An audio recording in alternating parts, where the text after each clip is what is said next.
Bonjour à tous, ici Vincent de l'Écoferme Le Tournant et aujourd'hui je vais vous faire un petit tour de la ferme. Alors j'ai un petit jardin amateur, pas si amateur que ça, puis là on est tard dans l'après-midi, là, tard dans la... il est à peu près 7 heures, on s'enligne vers 7 heures.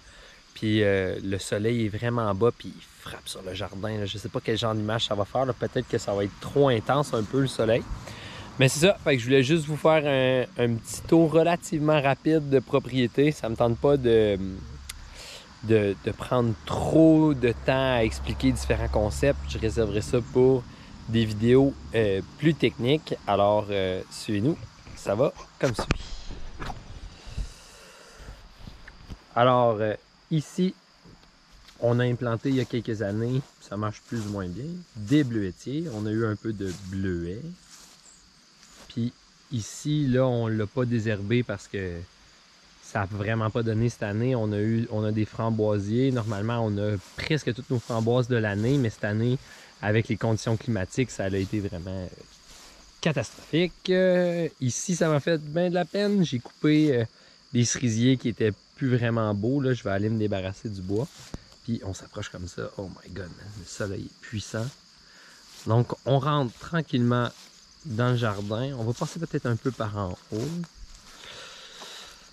Des choses qui traînent. Fait que ici, on a notre concept de 3 sœurs amérindiennes. Avec les courges comme ça qui poussent en bordure. Une petite vigne là qu'il faut un peu que je contrôle puis que je rapièce. Mais bon, on a les haricots un petit peu en bordure. À l'intérieur, on se retrouve à avoir le maïs. Puis dans le maïs, mais on a manqué un peu de semences, mais pas si pire. Dans le maïs, là, je sais pas si on le voit bien, mais il y a des haricots aussi qui poussent un petit peu là-dedans. Le maïs qu'on a, c'est du maïs qui nous a été donné, qui sont des semences de maïs plutôt à farine, là, un peu ancestrales. Là. Puis on voit à travers ça, là, on a des belles courges ici et là qui commencent à pousser. Qui poussent. Ici, ça c'est une herbe intéressante. J'en laisse toujours quelques-unes se ressemer dans mon jardin. Ça s'appelle du Magenta Spring. En fait, c'est comme du chou gras, mais avec une petite teinte de rose, là, surtout sur les jeunes feuilles. Ça se mange en salade, c'est bon. Ici, on a fait les tomates en cage. Il y a un petit peu, il y a un petit peu de pourriture, mais ça fait toujours ça quand tu fais des tomates en cage, surtout au bas du plant. Puis on va ramasser des tomates relativement bientôt. Ici, j'ai pas de pleurote encore qui pousse. Puis on se promène comme ça dans cette espèce de jungle là. On a des courges qui se sont sauvées à travers ça. Il y a la guimauve aussi qui pousse un peu partout. J'aime bien la guimauve, ça fait les fleurs, puis en même temps, ça fait des fleurs pour les pollinisateurs et tout, mais c'est toujours là, tu sais, ça repousse tout le temps, ça devient grand. Puis on peut récolter aussi les racines, on l'a fait cet été pour la première fois. Beaucoup de pluie cette année. On a une tomate qui commence à être rouge là-bas. Beaucoup de pluie. C'est un peu intense. D'ailleurs, là, les maladies vont s'en venir vraiment avec la baisse des températures. C'est comme inévitable. Cette année, il y a eu beaucoup plus de pluie que ce qu'on était capable d'absorber. Ici, on a le basilic. Le basilic fait bien. Quand même. Il y a eu des bouts. Le plant est comme gros. Il y a des bouts qui ont cassé avec les orages, mais quand même, on va en avoir assez pour notre pesto pour cette année. Fait que ça, c'est les 3 sœurs vues de derrière. Je sais même pas comment est-ce que je vais rentrer là-dedans, honnêtement. Je vois le concept de la courge qui protège là, assez bien. Ici, on voit un peu plus les haricots. Ici, on voit plus les haricots qui poussent, qu'on va pouvoir récolter déjà quelques bines là-dedans. Mais des bines, on en a vraiment beaucoup. C'est pas une urgence. On va s'en aller par là-bas. Ici, on a des haricots. Ici, il y a du chou crambe. Un plant de chou vivace. On en a mangé cette année, c'est vraiment bien. Des haricots, ben là, les haricots, c'est fou, là, ça donne au bout. Il y en a, il y en a, il y en a, il y en a, il y en a. On en mange des kilos, des kilos. Il y en a partout. À travers ça, on a planté de la gourgane. Puis l'avoine ici sert un peu de tuteur un peu naturel pour la gourgane. Fait qu'il y a des plants de gourgane un peu partout là-dedans. J'ai hâte de voir la récolte qu'on va en avoir parce que les plants sont quand même assez beaux. Il y a eu des fleurs et tout. On voit encore des fleurs. Il me semble que j'avais vu des cosses. Tu vois, il y a des cosses ici et là de gourgane. Fait on va voir avec le temps. Puis au bout, il y avait aussi... Ah, tu vois, ça là, il y a vraiment des belles grosses gourganes là-dedans. Puis ici aussi, il y a des pois à travers ça qui poussent. Ils sont où? On les voit. En tout cas, on va trouver des pois là-dedans qui sont des pois à écosser. Donc on va laisser remplir à pleine maturité. C'est vraiment une belle jungle ici. Au nord, dans toute cette colonie de fabacées, on a les haricots comme ça. Pas les haricots. Les pois mangent tout, très sucrés, ils sont bons. On me déplace comme ça. Ici, on a des bok choy, je pense, qui sont en train de pousser. Ouais. De la betterave. Une belle betterave qu'on a ressemée un peu parce qu'elle était plus ou moins dense, mais on commence à avoir des belles grosses betteraves ici qu'on va garder au caveau pendant l'hiver. Ici, c'est là qu'il y avait l'ail dans mon dernier vidéo, puis c'est du radis daikon qui est en train de pousser. Comme on peut voir, la densité est belle. Ça, c'est sûr que le radis daikon, c'est en mode extrême comme production. Qu'est-ce que ça donne? T'en as pour l'hiver là-dedans, même. On est peut-être même 2-3 fois trop. Je vais peut-être en donner un petit peu. Il y a des petits oignons vivaces là-bas. Ici, vraiment intéressant. Il y a peut-être des gens qui l'ont vu. J'ai fait une vidéo sur le chervi. Donc le chervi qui est comme dans la famille de la carotte. Puis ça donne un plant, je sais pas si on le voit bien à la base, mais il y a comme multitige. Puis ça, quand tu tires là-dessus, ça donne plein de carottes. Genre plein de genres de carottes. Quand tu les prends au printemps, c'est encore plus sucré que les carottes. Quand tu les prends à l'automne, je pense que ça goûte un peu plus le panais. Cette année, on va faire un essai. J'ai planté 2 rangs.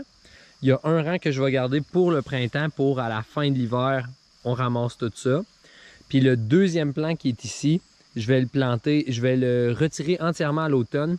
Puis je vais essayer de le conserver au caveau. J'ai vu qu'il y a des gens qui en faisaient la conservation. Ici, on a, ça commence à monter en graines un peu. On va ramasser les graines. C'est de la coriandre. Il y en a quand même beaucoup. Puis on a de l'aneth à travers ça qui pousse, qui est un petit peu... On en a replanté d'autres là aussi pour une deuxième récolte. Puis c'est un petit peu embourbé en ce moment à travers les zucchini. Donc on voit les courgettes. On en a eu beaucoup. On continue à en avoir aussi. C'est une belle année de courgettes. On en a d'autres plants en haut également. Donc ici les petits oignons qui sont vivaces. C'est vraiment mouillé cette année, c'est incroyable. Ici j'ai eu de la maladie dans mon gadelier. Fait que ce que je vais essayer de faire l'année prochaine, ça va être de le couper entièrement à ras. Tout, puis voir qu'est-ce qui va repousser. C'est assez tough normalement, mais là, il a l'air très impacté. Là, fait que je vais peut-être y laisser, là, quand il n'y aura plus de feuilles, là, je vais entièrement le couper pour le printemps prochain. On a quelques petites salades là, qu'on a mangées, puis d'autres qu'on a échappées, comme d'habitude. Le kale, qui est bien beau. Il y a un chevreuil qui est venu le visiter une fois, mais ça paraît plus trop. Ça, c'est... Wow, avec le soleil, c'est de toute beauté. toutes les perles ici. Ça, c'est les asperges. On a eu une superbe année d'asperges. On a la monarde aussi. La grande monarde qui attire tout le temps. Hein? Ça bourdonne toujours autour de ça. Et ça, j'ai mis ça directement dans le gazon. Puis ça a poussé. Une petite abeille ici, là-bas. Non, un petit bourdon. Quelques framboises, mais ça, c'est ma nouvelle talle de framboisier. Pas mal so-so, celle-là. Elle a comme de la misère. En arrière, pour la beauté, on a mis des tournesols géants avec la bourrache au sol. Puis ici, on a planté des radis. Puis là, on a des échalotes là, probablement à ramasser bientôt. Puis à travers ça, puis à essayer de conserver pour l'an prochain. Encore un petit peu de désherbage aux bases des asperges. Mais on voit vraiment que les plants sont encore forts. Les tiges sont vraiment grosses puis sont vraiment bien en santé. Ça, c'est vraiment le fun.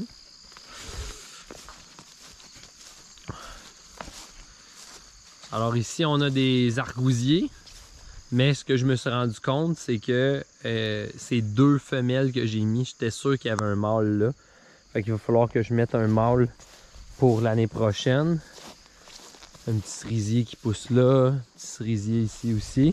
Ici, ça c'est assez intéressant. C'est un fruit qui donne, comme vous pouvez le voir, une sacrée bonne récolte. Il y a des baies absolument partout. C'est l'aronie, Aronia chokecherry. C'est un plant qui est vraiment... qui fait une baie qui est super bonne au goût. Elle devient vraiment noire, elle est remplie d'antioxydants. Mais elle a le problème assez majeur quand même d'être hyper astringente. Donc l'Aronia chokecherry, c'est comme pas rien. Hein? Chokecherry, parce qu'on s'étouffe avec ça. À travers ça, là, il y a des noisettiers qui poussent au bout que j'ai mis. Noisettiers cultivés. Ça va être pas mal dans ma dernière ronde là. Cette année, cette ligne-là, je vais planter probablement 2 poiriers. Je vais essayer quelque chose là. Je vais planter 2 poiriers. Il reste une petite groseille ici. Cette année, j'ai pas eu la chance de désherber du tout. Les groseilles.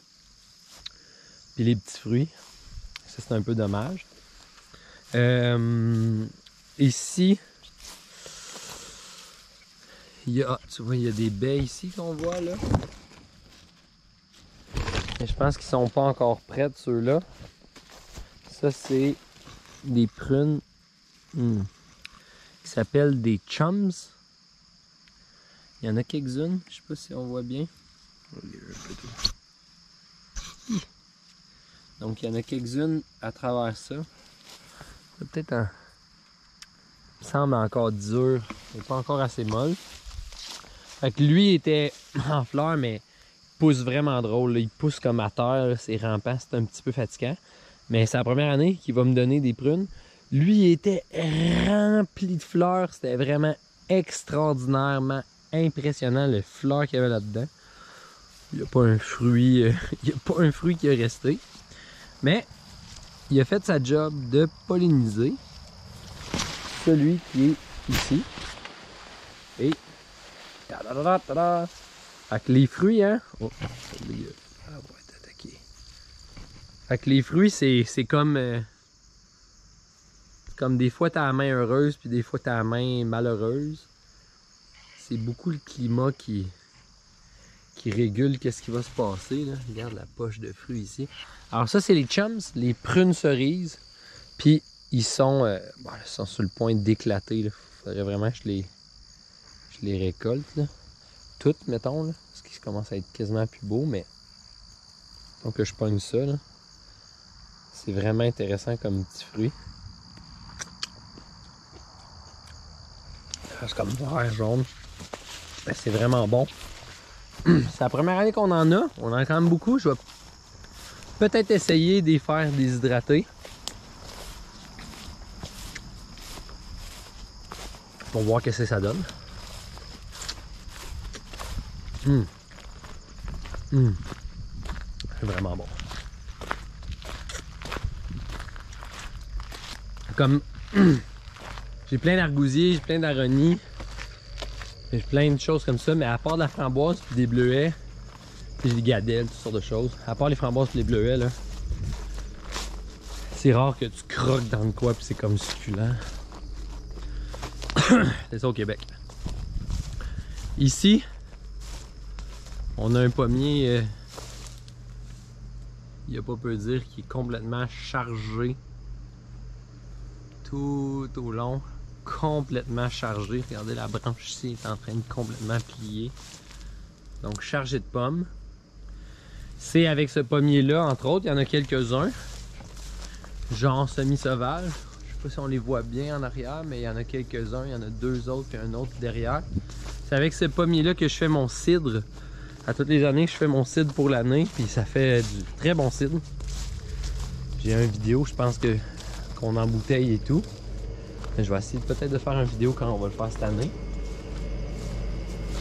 Ici, on a bien entendu la serre. La serre a eu chaud un peu hier parce que j'ai eu des problèmes avec mon système. Et là, je pense que là, dans toutes mes courges, je commence à avoir un peu peut-être une maladie. Ça, c'est du louffa. Il commence enfin à faire des fleurs. Là. Il a fait comme une espèce de... Il est allé vraiment partout. C'est juste deux plants. C'est comme pas possible comment il est allé partout. Donc le louffa dans la serre, je le conseille vraiment pas. C'est des tests hein, qu'on fait. Parlant de fruits, ici j'ai des figuiers. Donc ici je vais avoir ma... Je suis pas prête encore, mais je vais avoir mes premières figues. Au Québec, faire pousser des figues, c'est quand même vraiment pas facile. Surtout en pleine terre, ben là il est dans pleine serre. À travers ça aussi, j'ai les haricots cette année. C'est la première année que je faisais des haricots en serre, puis la récolte a juste été comme complètement incroyable. Alors, on a eu plein de concombres, mais là, les plants commencent à être morts. Un autre concombre qui pousse là. Fait que, on a eu un problème de mildiou, on a eu un problème de punaise, on a eu bien des problèmes là, cette année dans la serre, mais là on est en train d'envoyer les nouveaux au combat, si on peut dire ça comme ça. Nouveaux plants qui s'en viennent. Je ne sais pas s'ils vont être là à temps pour remplacer les autres. Et on a des petites serres, on a des petites cailles aussi dans la serre.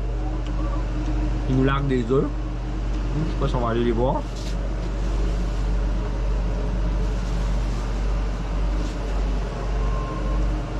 Donc ici on a les aubergines qui font plein de fleurs. On les cueille au fur et à mesure. Les poivrons ont été fortement attaqués en début d'année, fait que la récolte est vraiment pas sensationnelle, sauf ce beau petit plant là, il me fait des super beaux piments forts là. Il fait plein de fleurs, il est vraiment bon. Ils sont pas trop forts aussi, fait qu'on voit les aubergines qui sont sur une ronde de fleurs là, en ce moment là. Il y a vraiment full fleurs. Fait que j'ai fait une vidéo. J'ai fait une vidéo sur le problème de punaise que j'avais eu dans la serre. Le problème de punaise, je l'ai guéri. Je sais pas si on peut guérir d'un problème de punaise. En tout cas, j'ai eu dessus sur les pas les punaises, les pucerons, excusez-moi. Problème de pucerons. J'ai eu le dessus sur les pucerons, mais après ça, il y a eu un problème de mildiou. Fait que je suis encore en apprentissage. Là. La serre, c'est comme juste dommage que... C'est ça. De toute façon, dans la vie, hein, soit tu réussis, soit tu apprends. Fait que là, cette année, ben, j'ai récolté bien des haricots. Là. Je sais pas si on en voit, il y en a encore plein là-bas. Puis full concombre, même si les concombres sont sur le bord. Mais ça n'a pas été une trop bonne année pour le reste parce que les tomates Les aubergines, c'est pas pire, mais les tomates, il a fallu même que je les arrache. Là. Ça, c'était très crève-cœur. Ici, on rentre dans l'espèce de, entre guillemets, petit espace de forest garden. Là. On a les bleuets qui sont sur la fin, mais ça a été une de nos meilleures années de bleuets. Les cassis ici. On a de la gadelle de cachet dans la Reine des Prés, une herbe médicinale, d'autres monardes, mais il y a tellement d'eau que les plants sont couchés à terre. J'ai rarement vu ça. Puis ici, là c'est les argousiers en folie. Là. Cette année, il y a des très bonnes quantités d'argouses un petit peu partout là. Puis le plan, ce plan-là, il a l'air vraiment sain là. C'est incroyable. Je vais enfin avoir une très bonne récolte de ça. Ici, on a un abricotier qui était pas mal mouru à cause des gros froids cet hiver. Puis là, il a repoussé. Vraiment hâte de voir ce qui va se passer. Il y a Fifi qui nous suit. Hello Fifi. C'est ça. Fait qu'il y a d'autres argousiers qui s'en viennent. Des prunes. Un prunier que j'ai planté il n'y a pas longtemps, lui, il pousse à vitesse grand V. Pas assez bien. Ah, j'avais pas pris le temps de regarder, mais ici j'ai des sureaux. Donc je risque d'avoir quand même pas mal de sureaux. Faire peut-être une petite confiture, une gelée, quelque chose dans le genre. J'en ai un petit peu en bas aussi. Ici j'ai des caraganiers à travers tout ça qui poussent pour fixer l'azote. Il y a une belle densité de choses, si je pourrais dire. Il y a du réfort ici. Cette année je vais essayer de faire mon... la feuille est immense. Cette année je vais essayer de faire mon wasabi maison. Il y a du sumac qui commence à pousser, les saules qui grandissent bien. J'ai eu de l'ombre ici beaucoup. J'étais comme waouh, c'est de l'ombre des arbres que j'ai plantés. C'est quand même le fun. J'ai un pommier ici qui pousse tout croche. Ça c'était vraiment pas un succès. À travers ça, il y a des topinambours et tout. Puis là, j'ai fait, j'étais en train de faire un petit projet. Je trouvais que c'est beaucoup en pente ici. Fait que je voulais faire un petit projet pour retenir l'eau aussi. Puis j'ai pas d'étang ici. Je suis en train de creuser ça. J'ai pris une cuve. Il y a mouillé dedans aujourd'hui. J'ai pris une cuve qu'on m'avait donnée, mais qui finalement je la trouvais pas trop propice à faire des thés de compost et tout. C'était comme un peu sale. Fait que j'ai mis une cuve là. Je suis en train de remblayer.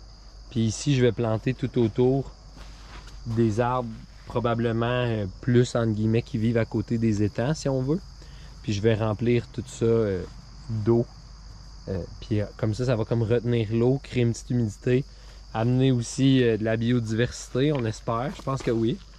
Ici, j'ai un prunier, mais c'est encore jeune, hein, il donne pas encore vraiment. Des amélanches. Ici, il y a un pommier, ça c'est intéressant. C'est la première greffe que j'ai faite de ma vie. Donc, on voit le point de greffe qui est comme ici. C'est la première fois de ma vie que j'ai été capable de greffer quelque chose.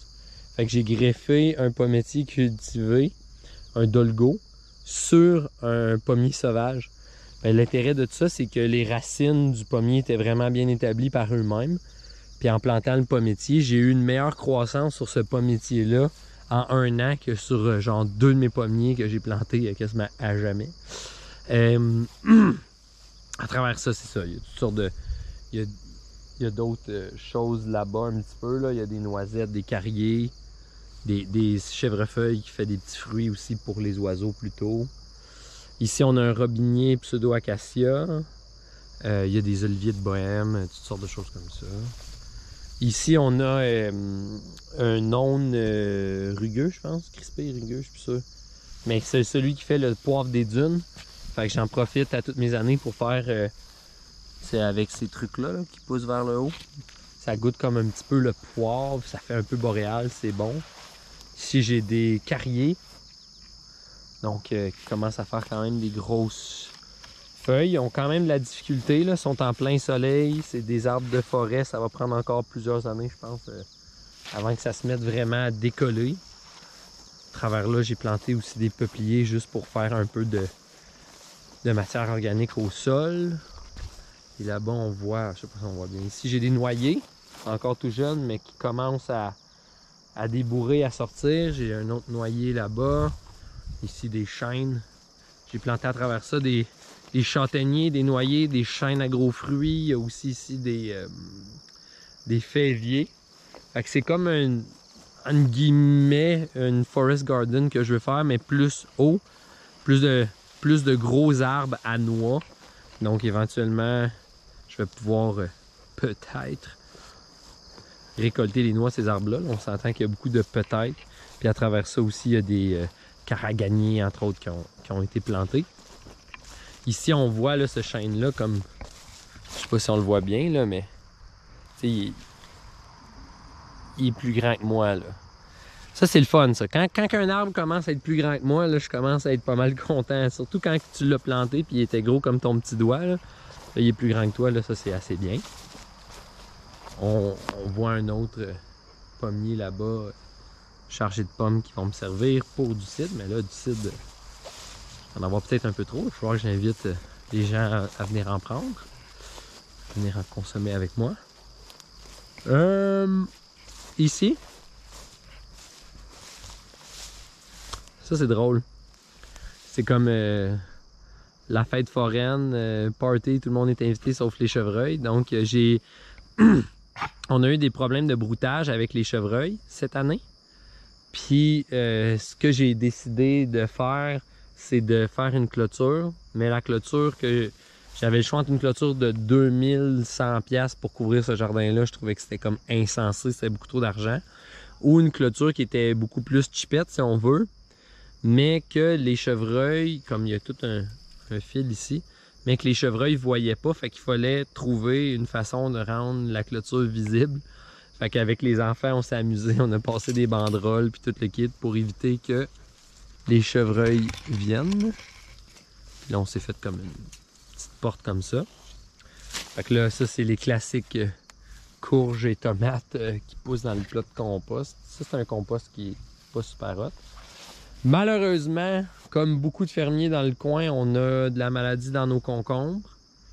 Cornichons, concombres, mais une chance, on en a beaucoup récolté. J'en ai des kilos en ce moment, puis on s'apprête à faire de la marinade. J'ai eu de la misère à garder les filets aussi. Il y a des arceaux ici sur mes rutabagas. J'ai hâte de voir qu'est-ce que ça va donner. Ils n'ont pas encore commencé à... Ben, non, ils commencent. Ils commencent à grossir un peu. Très important pour nous, les rutabagas, on les garde à l'année, puis à la fin, on fait comme une lactofermentation vraiment succulente. Ici, c'était pas une très bonne idée. J'ai mis des échalotes Sainte-Anne, une petite échalote vivace vraiment intéressante, mais j'ai comme pas pensé que les courges à côté allaient ramasser la place vraiment. À travers ça, j'ai de la courgette en masse qui pousse, puis là, dans ces courges-là, ben, pas fait encore trop le chemin, mais on a, comme d'habitude, la courge assez variée, mais moi, je garde pas jamais les graines de mes courges parce que je trouve que ça fait toujours des courges qui sont grosses, assez jolies des fois, mais qui... Je trouve que ça marche pas, là. Ça fait comme des espèces de courges qui sont pas full mangeables, là. Ils sont pas sucrés, ils sont pas tendres, ils n'ont pas les avantages des autres courges. Je pense qu'ici, on a comme des citrouilles à travers ça. Fait que encore cette année, ça va être une vraiment belle récolte de courges. On a ressemé des carottes, ça commence à sortir. On a nos rangs de carottes, sinon ici 2 rangs de carottes pour l'année. Là, il faut que je passe là, justement parce que là, je sais pas si on voit des bébites à patates. J'en vois pas trop, mais disons que c'est une place qui est assez propice là, ici. Là. Puis, regarde, on voit ici. Probablement dû à l'excès d'eau. L'excès d'eau. Hey. Si tu te bats contre la sécheresse ici et là, puis tu finis par te battre contre de l'excès d'eau, c'est-tu fatigant? Ici, on a des haricots. On les a vus dans mon vidéo que j'ai faite sur le compost qu'on faisait. Puis ils commencent vraiment à rebourrer. J'ai hâte de voir s'ils vont arriver à temps parce qu'eux, ils ont été mangés pas une, pas deux, 3 fois par le chevreuil, d'où finalement le travail que j'ai eu à faire pour la clôture autour. Ça, c'est des haricots, mais des haricots de conservation. Je trouve ça vraiment intéressant d'avoir ces haricots secs, même si ça prend beaucoup de temps puis quand même une certaine place, mais je trouve ça intéressant parce que c'est des protéines qui sont hyper bonnes pour l'environnement. Puis c'est ça, fait que c'est facile quand même à faire, c'est facile à récolter, ça prend un peu de temps, puis quand tu fais ton repas, c'est rare qu'on sort, tu sais, on regarde tout le jardin là, il y a des concombres, des courges, des zucchinis, des carottes, etc. Mais c'est rare que tu es capable d'aller chercher une protéine avec ton jardin. Nous, c'était quand même important qu'on fasse ça, qu'on aille chercher de la protéine avec le jardin. Puis ici, comme de fait, on a, ça c'est un hit depuis plusieurs années. Il commence à faire ses fleurs. Lui aussi a été brouté une fois par le chevreuil, mais c'est les soja edamame qu'on garde à l'année, qu'on met dans les soupes et tout. C'est vraiment des bons... c'est vraiment encore une fois, des protéines qu'on peut ramasser. Là. Ils commencent à faire des fèves, là. Je pense. Yeah. Je pense que oui, en tout cas. Fait qu'on leur donne encore un peu de temps là, avant les gels. C'est sûr que c'est la course en ce moment. Là. Déjà, les premiers gels, normalement, ils arrivent à peu près en début... un peu l'enfer, là, en début septembre, normalement, dans notre région. Fait que... let's go les gars, let's go les boys, lâchez pas. Continuez comme ça. Et ici, très cool, je les ai plantés vraiment trop tard.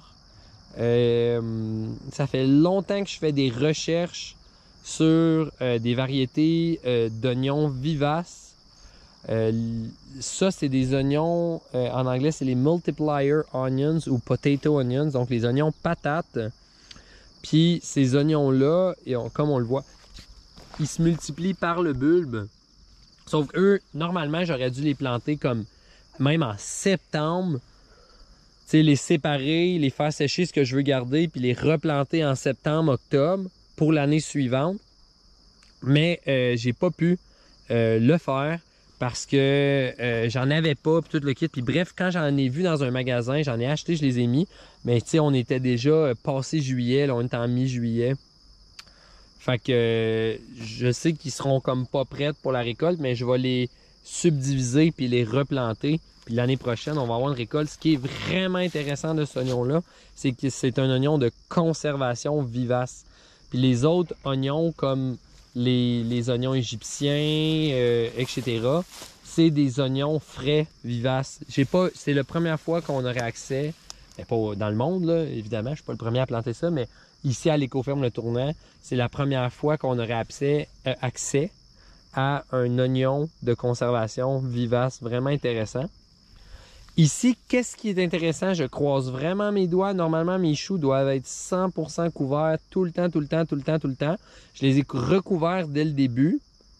Mais à un certain moment donné, c'est trop humide. Ça n'a pas de bon sens. Je peux pas laisser mes filets anti-insectes. Fait qu'à un moment donné, j'ai eu à choisir entre l'excès d'humidité puis les insectes. Puis pourtant, les choux, ils ont l'air quand même assez beaux. On voit des petites morsures ici et là, mais je pense que ça va nous faire quand même des super bons choux. Puis en prime, par mégarde, il y a une graine qui s'est faufilée. Ma blonde a dit, non, le chou au bout de la rangée, il a l'air d'un brocoli. Oui, c'est un brocoli. Fait que en prime, on a un brocoli qui pousse là. En tout cas. Puis au bout, parce qu'il manquait un peu de place, j'ai remis des oignons multiplier. C'est ça. Alors, à travers tout ça, bon, ben, comme vous pouvez voir un peu partout, on tombe pas. La pelouse, à part dans les places qu'on en a vraiment besoin. Puis ça nous donne la chance d'avoir comme beaucoup de biodiversité quand même qui pousse spontanément. Puis là, en ce moment, là, ça a l'air juste d'être de la verge d'or, mais la verge d'or, tu la vois pas, puis une année, tu vois rien que ça.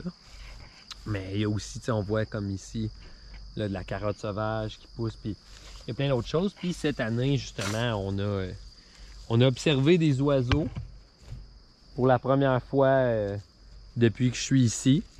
Donc, c'est comme encourageant. Là, je pense que ces oiseaux-là, c'est comme le gravy. C'est la cerise sur le sundae.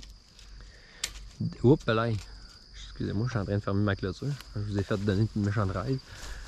Voilà, fait que ça fait pas mal de tour, des choses à ramasser ici et là, toujours des améliorations à faire, des petits trucs à réparer. Il y a le compost aussi qui va...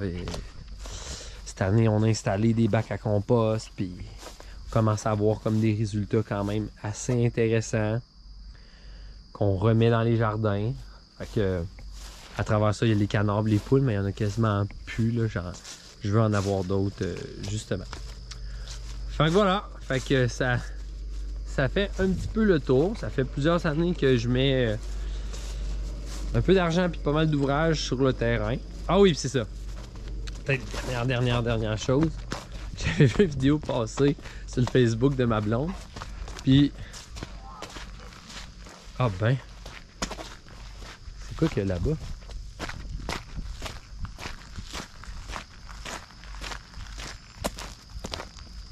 Oh!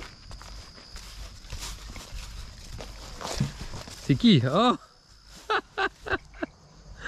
Ok, je voyais... Oh, ma fille est revenue de voyage. En tout cas, bon, je vais vous laisser m'en occuper de ma famille. Mais bref, j'avais vu... Salut ma belle Alice. Ça va? C'est quoi? Attends, j'ai pas fini. J'ai fait un barbecue ici, au bois. C'est vraiment beau. Ok! Fait que... salut! C'était le petit tour pour vous montrer où est-ce qu'on en est avec le projet, avec les succès et les moins succès.